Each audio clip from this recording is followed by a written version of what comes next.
C language సిరీస్లో ఈరోజు day 10. ఈరోజు మనం ఫంక్షన్స్ అనే టాపిక్ గురించి నేర్చుకుందాం. బేసికల్లీ ఫంక్షన్స్ అంటే మనం ఏదైనా బ్లాక్ ఆఫ్ కోడ్ని రిపీటెడ్గా రాయాల్సి వచ్చినప్పుడు ఆ బ్లాక్ ఆఫ్ కోడ్ని మొత్తం తీసుకెళ్ళి ఒక ఫంక్షన్ లోపల పెడతాం. సో ఆ ఫంక్షన్కి ఒక నేమ్ ఇస్తాం. దెన్ ఆ ఫంక్షన్ నేమ్తో ఎన్నిసార్లు మనం ఆ ఫంక్షన్ని కాల్ చేస్తే అన్నిసార్లు ఆ బ్లాక్ ఆఫ్ కోడ్ అనేది ఎగ్జిక్యూట్ అయిపోద్ది. ఫర్ ఎగ్జాంపుల్ ఇక్కడ చూసుకుంటే ఇక్కడ మెయిన్ ఫంక్షన్ పైన ఉంది చూడండి. సో ఈ లైన్ ని మనం ఫంక్షన్ ప్రోటోటైప్ అంటాం. దెన్ మెయిన్ ఫంక్షన్ అయిపోయిన తర్వాత రాసాం చూడండి, దీన్ని ఫంక్షన్ డెఫినేషన్ అంటాం. సో ఈ ఫంక్షన్ డెఫినేషన్ లోనే మనం రాయాల్సిన బ్లాక్ ఆఫ్ కోడ్ మొత్తాన్ని ఇంక్లూడ్ చేస్తాం అన్నట్టు. దెన్ మెయిన్ ఫంక్షన్ లో మనం రాసాం చూడండి, ఇక్కడ దీన్ని ఫంక్షన్ కాల్ అంటాం. ఫంక్షన్ కాల్ చేస్తేనే ఫంక్షన్ అనేది ఎగ్జిక్యూట్ అవుతుంది. దెన్ ఫంక్షన్ డెఫినేషన్ ప్రోటోటైప్ లో ఇంట్ ఏ ఇంట్ బి అని ఉన్నాయి చూడండి, ఈ బ్రాకెట్స్ లోపల వీటిని ఫార్మల్ పారామీటర్స్ అంటాం. ఇవి ఎందుకు అంటే ఫంక్షన్ లోపలికి 2 ఇంటీజర్స్ ని ఇన్పుట్ గా తీసుకోమని కంపైలర్ కి చెప్తున్నాం అన్నట్టు. ఫంక్షన్ లోపలికి 2 ఇంటీజర్స్ ని ఇన్పుట్ గా తీసుకునేలా సెట్ చేస్తున్నాం అన్నట్టు. దెన్ ఇంట్ యాడ్ లో ఇంట్ అనేది ఎందుకు చెప్పండి.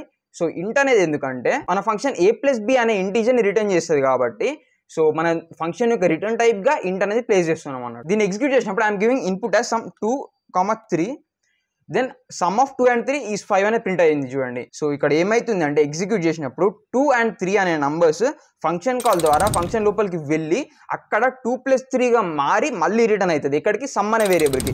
దెన్ సమ్ అనే వేరియబుల్ ఇక్కడ ప్రింట్ చేస్తున్నప్పుడు మనకి 5 అనేది ప్రింట్ అవుతుంది. So this is how functions అనేవి వర్క్ అవుతాయి అన్నట్టు.